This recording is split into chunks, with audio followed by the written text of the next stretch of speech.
Yo, welcome back to the channel. In this video today, we're going to be going over the Stamina Nightblade setup for STONETHORN. I'm actually loving the changes that they made to an old set that I used to use a lot. So I decided I'd kind of dust it off and pull it out. I figured what better than on a Nightblade, which is the set I always used it on. So anyways, let's go ahead and jump into it. Max health is 16.8, max stamina is 33.7, stamina recovery is 1.4k, weapon damage is 2.9, and weapon critical is 56.4%.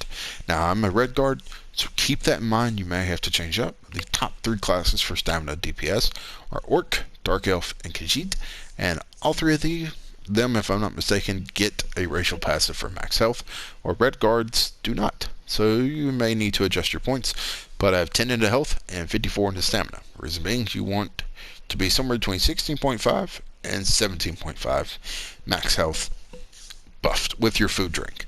Now, with Eben, you'll go higher than that, but for the most part, 16.5. You do not want to be lower than 16.5. You not really want to be higher as a DPS with 17.5 unless the trial or what you're doing requires more HP. There are certain instances where more HP is better, but for the average stuff, average dungeon, average trial, 16.8, 16.5. 16.5 is the cutoff. 17.5 is about right. You don't want more than that. So, food we're running is Dubious, Gamora, and Throne. The boon that we're running is the Shadow. Shadow is just too good not to use, and we have the weapon. We have the critical to get away with running the Shadow. Now, champion points. Green Tree, we have 23 into Warlord, 23 into Sprinter, 19 into Bashing Focus, 64 Tenacity. That should be 64 Mooncalf. We have 23 Shadow Ward, 44 Tumbling. I have 8 in the Shade, but I've been doing the Dark Brotherhood, so that little extra bit of sneaking kind of helps me out with the Dark Brotherhood and Thief Guild quest. So you really don't have to put any into Shade here, but just that little extra is helping me out. Again, the main ones you want to focus on is Tenacity and Mooncalf. You want to get those to 64. 66 is wrong because 13.1, I'm getting 13% from Tenacity. So I guess that's going to be a little teaching experience. But the 13.22%, that 0.22% is literally doing me no good. So that is a waste of 2 points to where I could put them somewhere else, probably in Sprinter or Warlord if I wanted to. But anyways, so you want to have 64 here into Tenacity and Mooncalf, and then after that you have options. You can either focus on your Break Free and your Sprint, even your Bash. If you find yourself batching a lot, you can focus on those, or you can put, at least you can try to go for Tumbling, Shadow Ward, or even Shade, but get 75 points here for this Treasure Hunter passive. What this does is it increases the quality of items you find in treasure chests. Now, that is trial chests, dungeon chests, slot boxes, overland chests. It is absolutely great to have when it comes to doing your treasure maps or just farming overlands or farming dungeons for a set piece. It can turn a simple chest into an intermediate chest. It is definitely nice to have. Now, you're not going to go into a normal dungeon and get where you would normally get blue quality jewelry and then get a epic. That's not going to happen. It's not like that kind of chest, but it can definitely turn where chests where you would only get the basic set pieces like rubidite, ancestor silk, or rubido leather. You have a better chance of getting a set piece out of there. Let's say like City of Ash. You have a better chance of getting a burning spell weave piece of equipment out of a chest than if you didn't have it. So, but just keep that in mind. Or you can focus on your Break Free and your Sprinter and not worry about Treasure Hunter until you get CP points later on. Now, Red Tree, we have 27 Quick Recovery, 64 Hardy, 64 Elemental Defender, 37 Ironclad, 39 Spell Shield, and 39 Medium Armor Focus. When it comes to the Red Tree, Hardy and Elemental Defender are your main 2. Then Ironclad. Once you get Ironclad to about 28, you can either take it up higher if you wanted to, or you can focus on making your characters a little more beefy or increasing the healing that they receive.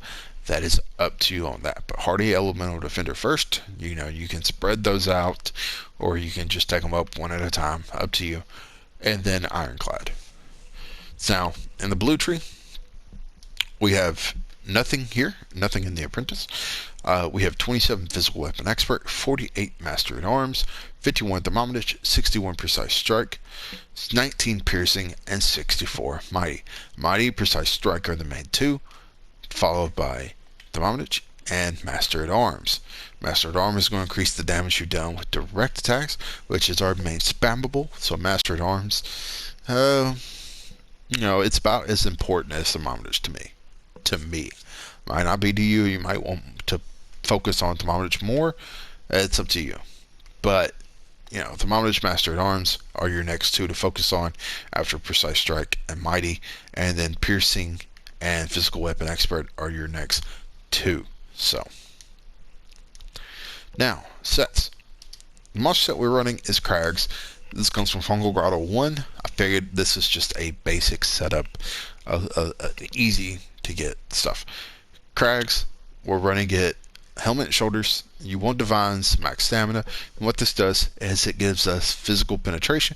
And when you deal damage, you have a 10% chance to spawn drag limbs that create shockwaves in front of you, dealing 1.7k poison damage every 0.4 seconds for 1.2 seconds. This effect can occur once every 3 seconds. We are right up the enemies behind. So I figured, why not this set? If you don't want to run this set, Celine's is probably the better option. It gives us max damage. When you deal melee damage, you have a 15% chance to call on a primal spirit that mauls the closest enemy in front of you after 1.3 seconds for 16.8k physical damage. This effect can occur once every 4 seconds. Celine's is really nice as well. Veldreth is also really hard-hitting set as well. It's going to give us weapon damage, and when you deal damage, you have a 20% chance to spawn 3 disease spores in front of you after 1 second that deals 13.5 disease damage to the first enemy they hit. This effect can occur once every 8 seconds. Selene and Veldreth are also nice. This comes from Cradle of Shadows though, so it can become complicated. And then you can even go with Stormfist if you wanted to. It adds stam recovery, and when you deal damage, you have a 10% chance to create a Thunderfist to crush the enemy, dealing 1.8k shot damage every 1 second for 3 seconds to all enemies within 4 meters, and a final 10.7k physical damage when the fist closes. This effect can occur once every 8 seconds. The shot damage dealt from this set bypasses spell resistance. You can't go wrong with any of these sets on a Nightblade. You really can't.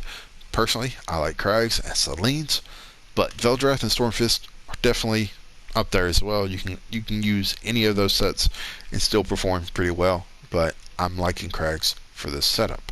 Now, the monster set, the back bar, we're using an infused Maelstrom bow with a weapon damage enchant. What this does is increase the damage volley deals by 430 each tick. This bonus increases by 143 every time volley ticks, up to a maximum of 8 times. You can get this from normal Maelstrom Arena now. So as soon as you hit 160, or even if you're already 160, if you have not got your Maelstrom bow yet, get in there on normal and farm this. It's very easy. Just set aside 20 to 30 minutes of your day and go in there and run it once. You have Call of the Hunt, or the Wild Hunt, whatever it is. The Hunt set's pretty nice if you have a pet for solo setups. Elemental Succession is really nice on Necromancers, Magic Necromancers. And then you have Winterborn is pretty nice if you want to go for a Mage's build. They kind of changed that up this patch. So you have 3 pretty solid sets in there for PvE if you want to go for those. Along with getting these weapons. You can get weapons and you can get armor pieces on normal pretty easily. The jewelry is going to be purple, and it can come from arcane to healthy to robust on even, let's say, like Elemental Succession. You can get a healthy necklace and a robust ring, So jewelry plus on normal, it's going to be blue, but armor pieces and weapons, it's really easy to get in there and farm that stuff on normal. So go for it. So the first 5-piece set that we're running though, it is Viper. We're running an infused axe and a Nern dagger with double dot poisons, because the main focus of this setup is poisons, and these double dot poisons are amazing. They're ground lethal poisons. I have a ton of them, so I figured, hey, I'm going to use them. You can see I got 80 that is character bound, 700 on this character, another 3,000 in a bank, and I have a few thousand on my Stam Necro who uses Widowmaker. I'll go over that set here in a second as well, because I have used that set over Viper. It does wonders. Now, Viper. This comes from Fungal Grotto 1, but this is I figured I would showcase Viper here with the other set because this was an old school setup, at least for PvP ganking. Now, what this does, it gives us weapon critical, max stamina weapon critical, and when we deal damage with a melee attack, you do an additional 8.1k poison damage over 4 seconds. This effect can occur once every 4 seconds. So, let me go ahead and drop these poisons here. Now, with this chant here, you don't have to use poisons if you don't want to, but this is a name dagger that comes from Fungal Grotto 2. You get it from the boss that pins you down. I can't remember her name at the moment, but it comes sharpened. So it's a pretty solid trait. So you can get a dagger sharpened right off the bat if you don't want to go infused. If you don't, then you can just farm the axe to whatever trait. So you get one empowered, great. You can just transmute that to Nern and then have the sharpened dagger in the offhand. So it's entirely up to you. And then we have the dagger with an absorbed stamina enchant in the offhand. So, but if you wanted to, it could be a poison. This deals a maximum of 2.4k oblivion damage. I just haven't changed the trait on this, or changed the enchantment on it, because most of the time I'm using double dot poisons to begin with. So now all you got to do in order to proc this is just, you can light attack. Boom. You see the little dot go over his head? Viper's procking. And as soon as it goes off, you can light attack again, and it goes off again. It is constant, non-stop. So it will go off pretty consistently. Now, if you don't want to use Viper, there is a stronger set that you most definitely can use. And I love it. I love Widowmaker right now. I've tried it out on a lot of classes. Even blue right now. You can look and see. This gives you weapon crit, max stamina. When your alchemy poison fires, you drop a poisonous spore in front of you that bursts after 1 second, dealing 24.3k poison damage over 5 seconds to all enemies within 5 meters. This is an amazing dot. Purple, fully equipped, fully geared out. This is about a 20, I think when I did it with the weapons and the jewelry, it was roughly around a 29k dot. Keep in mind, most of that stuff was golded out. So, but that was a 29k poison dot. It's amazing. I love Widowmaker this patch. Now, I've tried it out on just about every class, but I want to keep things simple. Widowmaker comes from Cradle of Shadows. If you want to replace Viper, by all means, go for it. We're running Viper on our weapons, and we're running it on our jewelry. You can pretty much get named rings and a named necklace as well. But all robust, all with weapon damage. Now, the next 5-piece set is a set that got changed to a STONETHORN. It is Vicecannon of Venom. Now, what this set used to do, we're running it all in the body, all divines. You do want your shoulder divines if you can get it, but but we're running Vicecannon all in the body, all divines. Now, this is one of those sets that where you're either going to find it or you're not. But you can get this from farming Telvar. It costs 3,000 Telvars for a random slot, or you can pay 5,000 Telvar and get a body piece and an end pin. Now, this has been showing up more and more on Guild Trader since the recent change, but you can find two-handed weapons, you can find bows, you can find body pieces. They've ranged. I found divine pieces relatively cheap. You can also find the weapons and jewelry are where it's costly. So I've seen like the average ring that is robust is around at least 25k, but the body pieces are still going for somewhere between 5 to 10k, maybe 15k at the most. And divines, in pen, infused, whatever. As long as you can get it, you can transmute it if you want to, or you can go farm the 3,000 Telvar and just pop the coffers yourself and try your luck. You might get weapons. Vicecannon is something that I would run on weapons and jewelry, or weapons, 2-piece weapons with pieces on the body because of what the set does now. But this is what I had because I used to run this on a Nightblade ganker back in the day in PvP. So you had divines. And what it just does is it gives us max stamina, weapon damage, stamina recovery, and when you do direct critical damage to an enemy while behind them, you inject a leeching poison that deals 11.3k poison damage over 10 seconds to them and heals you for 100% of the damage done. This effect can occur once every 10 seconds per enemy.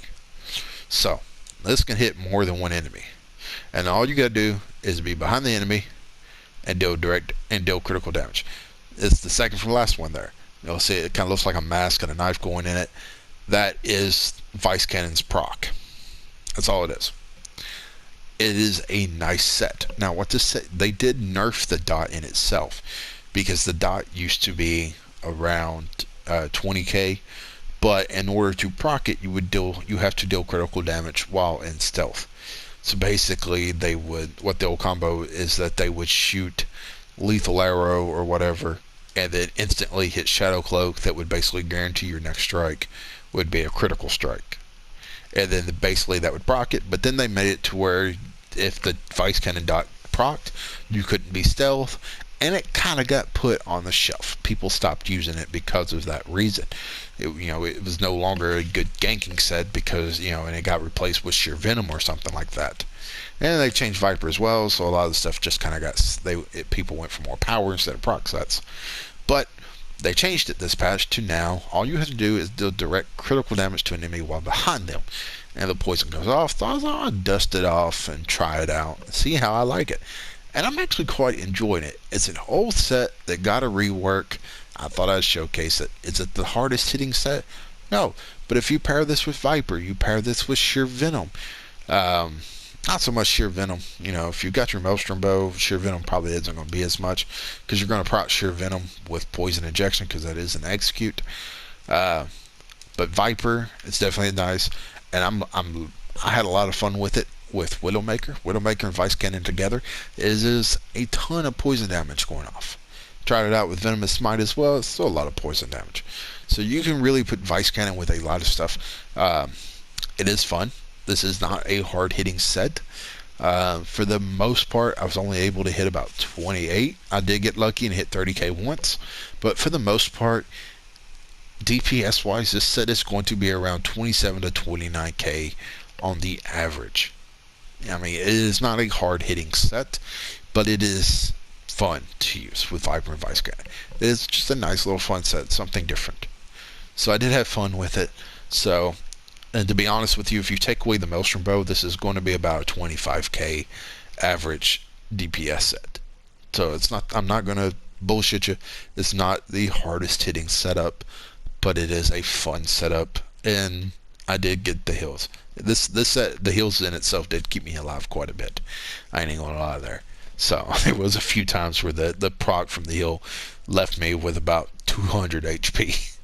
So it came in handy quite a bit. So skills.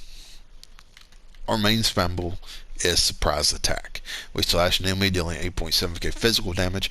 If you are flanking the enemy, shred through a small portion of the armor, reducing their physical resistance by 5% for 10 seconds. Attacking with surprise attack from the flank stuns the enemy for 3 seconds and sets him off balance. So this is our spammable, pretty basic. Raining slashes. Slash an enemy with both weapons to cause deep lacerations, dealing 2.6k physical damage with each weapon and causing them to bleed for an additional 8.7k physical damage over 10 seconds. You also reduce their movement speed by 30% for 4 seconds. Now, these pots kind of come with it. Gold Coasty, Warrior Elixir, these kind of work like Essence of Weapon Power Pots. But if you do not have Weapon Power Pots, and you do not necessarily want to use these, you can replace Raining Slashes with more of an AoE power extraction here. This isn't bad, and it does come in handy.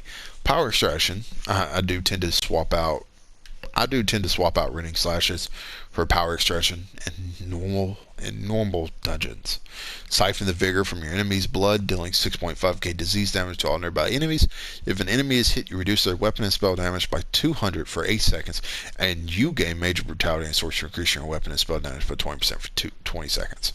Now, this is an AoE, so as your tank goes in first, you heal her, and you come in behind them, or whatever, as long as you're not like running ahead and everybody's focusing you. But if you're kind of coming in behind the tank, everybody is going to be looking at that tank. So when they turn around, all you got to do is pop power of extraction, and everybody that is back is facing you is going to get Vicecannon procced on them. I think I hit the dummy over there. So Vicecannon will proc per enemy. It's not just a single, it's not just that. The effect can occur once every 10 seconds per enemy. So if you hit 4 or 5 people, Vicecannon is going to be on 4 or 5 people, or 4 or 5 mobs. But in vet dungeons, this is normally the setup that I would run. At normals, I would put power extraction on because I'm not popping my weapon power pots in normal dungeons. That's just me. So killers. I don't know why I said killer's blade. Relentless focus. Focus your senses for 1 minute, increasing your critical damage and healing by 2% with every light or heavy attack up to 5 times.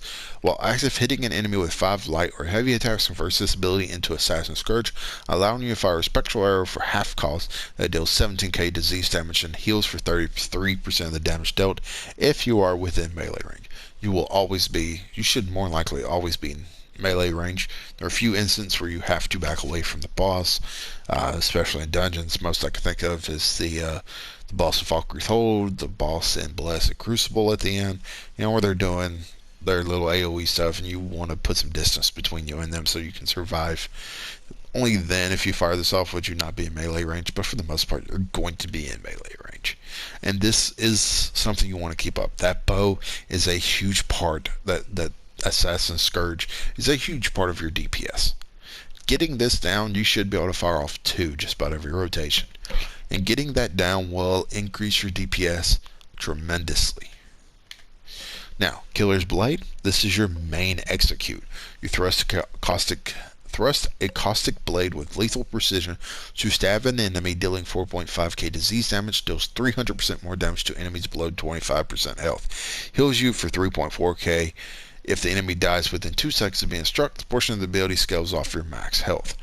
So the heals isn't necessarily a big deal, but as I said before in prior videos, even though the enemy, this deals damage at below 25% health, that's more 24. But you want to wait until the enemy is about 20% before you start spamming this. 22, 20%, but that also depends on the max HP of the target. Now, at 22%, if that max HP target is still 5 or 6 million, you may want to hold off. But, if it's, 400, 500k, then you can, I would start spamming it then. But it just varies on what you're doing. So, Camouflage Thunder. While this is slotted, you gain Major Savagery, increasing your weapon critical rating by 2.1. You also gain Minor Berserk for 5 seconds after you deal critical damage from an enemy's flank, increasing your damage down by 8%. You're not really going to get the effect off of this if your healer's running Combat Prayer, but in the same sense, it's still nice to have for that extra weapon damage from Fire Seal passives and Major Savagery at all times. And you never know. That Minor Berserk is nice to have. So let's just make sure you have that Minor Berserk. Incapacitating Strike. Ravage an enemy with a Swift Strike, dealing 14.6k disease damage, and causing them to take 20% more damage from your attacks for 6 seconds. If cast with 120 or more ultimate, the enemy is stunned for 30 seconds. While slotted, you gain Reeve, which restores 100 magicka and stamina when you deal damage with a light or heavy attack on an enemy with a negative effect on them. This is a negative effect. The reducing their physical resistance by 5% for 10 seconds is going to be counted as a negative effect. So you're going to be restoring 100 stamina with a light attack. So this is going to help you with your sustain. If you're finding yourself not really having so much sustain issue, you can replace this with Dawnbreaker for a little bit of extra weapon damage. So as you can see, her weapon damage on buff is 2.9, 2.947. But if we put Dawnbreaker on a front bar, we're going to go up to 3,000. So if you want to break that 3k mark, by all means, you can put Incapacitating Strike. You can put Dawnbreaker on your front bar, but we're going to be using Incap more than anything. But also, having it on our bar also grants us more critical weapon strike. So as you saw, plus, this isn't so much because we already have Assassin ability slotted, because we have Killer's Blade and we have Relentless Focus on our front bar. So it's not necessarily that important. But as you can see with this is going to increase our weapon critical rating. So our weapon critical rating is 56.4. But if we put Dawnbreaker on our front bar, our critical rating is going to, I went to champion points by mistake. It's going to drop 54 to 54.4. It's not a huge dip, but so basically you're sacrificing 2% crit chance for about 100 weapon damage. So you just pick on what you is the better trade-off to you. Actually, it's not even 100. 2947 to 3022. So about 80, 85 weapon damage. So for 2% crit. So it's up to you on what you prefer. You can go with whatever you want. But for the most part, the ability that we're going to use is Incap because we want that extra 6% more damage. We want them to take that 20% more damage from us for 6 seconds. So that's why we're going to use Incap over Dawnbreaker. Plus, it's just a cheaper ultimate to use that gives us more beneficiary. Gives us more effects out of it than Dawnbreaker. Dawnbreaker gives us that extra 300 weapon damage, which is great, but this makes them take 20% more damage from us, which is also nice. So we have Poison Injection here. Shoot an arrow code and bend arrow poison at an enemy, dealing 4.1k poison damage. Additional 8.3k poison damage over 10 seconds. Deals up to 100% more damage to enemies under 50% health. Endless Hell. Fully ranked up, this will be 14 seconds, the duration. We launch them all 2 arrows into the sky to rain down, dealing 1.3k physical damage to enemies in the target area every 1 second for 10 seconds after a 2-second delay. So like I said, when it ranks up, it'll be 14-second duration on this, which is nice. As I've said multiple times, I have a bad habit of making sure that I'm on my right bar when it comes time to turn in quests with skills that need to be leveled up. That's, don't be like me. Make sure you're getting your abilities ranked up to max. It will increase the time, the duration, or the damage. So make sure you're getting that up. Leeching Strike. Imbue your weapon with soul-stealing power, causing your light and heavy attacks to heal you for 1.4k health and restore 106 stamina for 20 seconds. Fully charged heavy attacks restore twice the value. You restore up to 4.2k additional stamina when the effect ends, based on the length of time Leeching Strikes was active. So you want this up. You want to try your best to let this run out, because when it runs out, you're going to get more stamina back. Now, if for whatever reason you're just low on stamina, and you just need that little bit to throw off a couple more executes, and you got a few seconds left, you can pop it. Then it'll refresh it, but you're not getting nearly as much back as you would. You're going to get maybe 300 or 400 back, where you could get the 4.2. So it's best to wait it out as much as you can.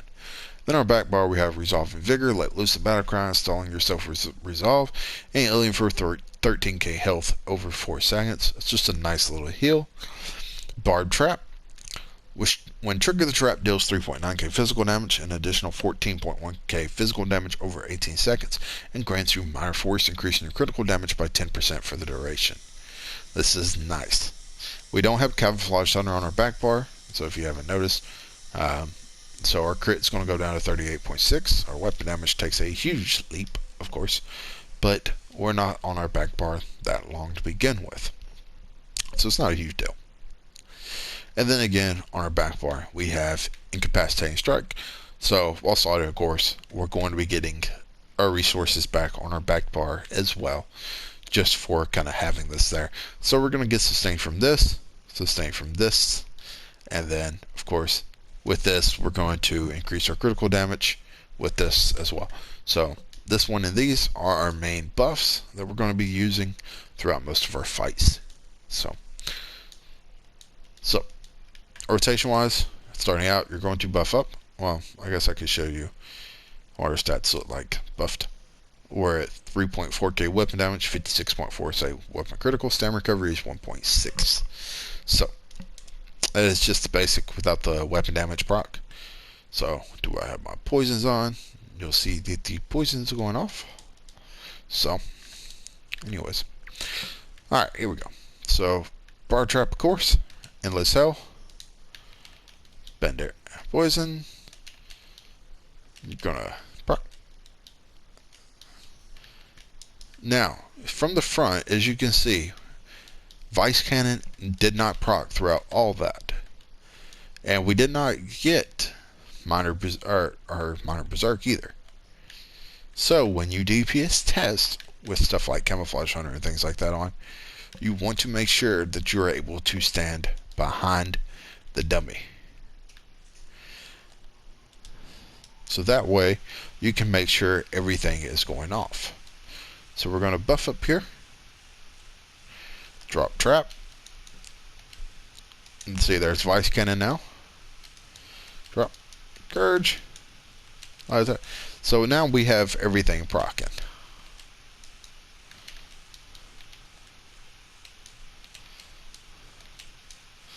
And my buttons are sticking a little bit. So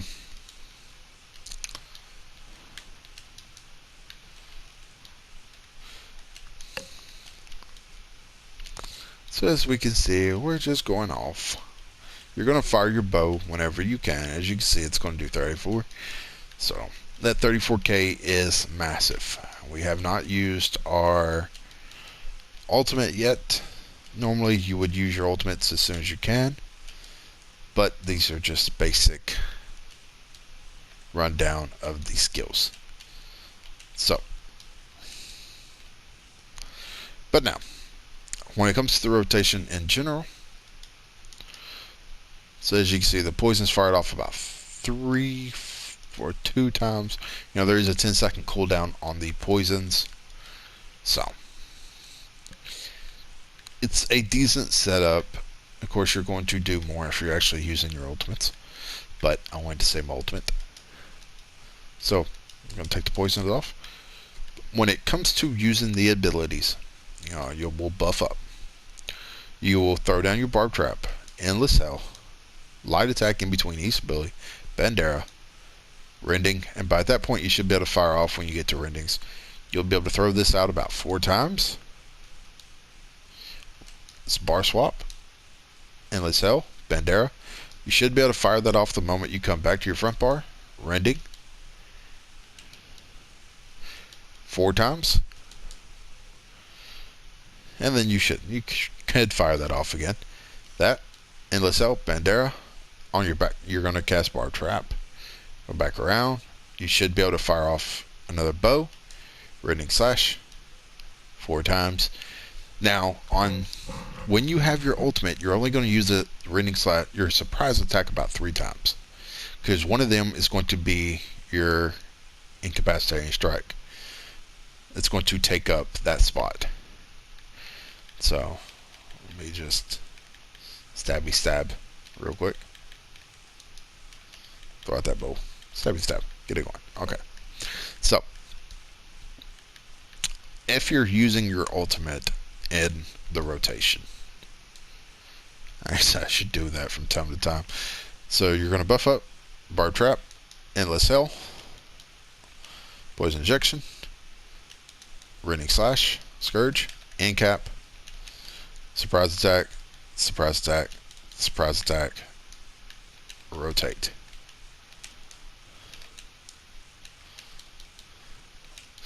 It's 4 surprise attacks,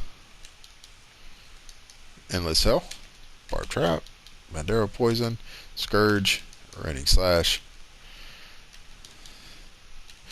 4 surprise attacks, endless hell, bow, or end cap, 3, endless hell. You don't need a barb trap. It's still at 8 seconds there on it. Endless hell, barb trap, buff. Don't forget to hit your buffs when you can.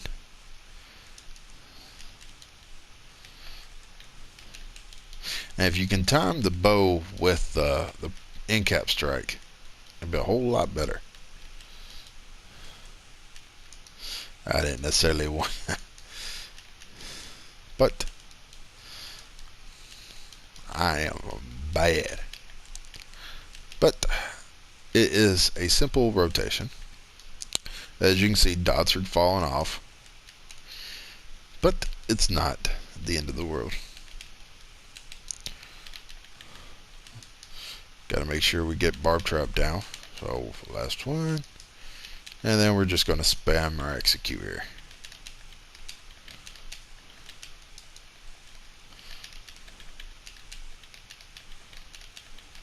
Yeah, I'm running out of resources. But like I said, 26, horrible rotation. You could probably do better than me. But it's not a hard-hitting setup. Like I said at the beginning and middle, it's a decent setup where you're going to hit 26, 28k. If you're focused, you're auto attack canceling, you're doing a good rotation.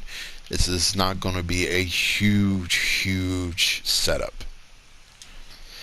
So, plus poisons went there. So if you add in the poisons and stuff like that, that probably would have been about a 27.8k test. So it's just a fun setup to run. It is not the end all be all of setups. It's just an old setup that I want to dust off and try having fun. Now if you replace Viper with Widowmaker, you can hit 32, I think my lowest was 32.5 and my highest was 35.6k. Now Widowmaker is a whole lot better than Viper by far. Widowmaker right now is just an absolute beast of a set, and with Vicecannon it's pretty nice in general. So, but yeah, let me know if you've dusted off any of your old sets that got changed with STONETHORN. Let me know what you think. As always, have fun, and until the next one, take care.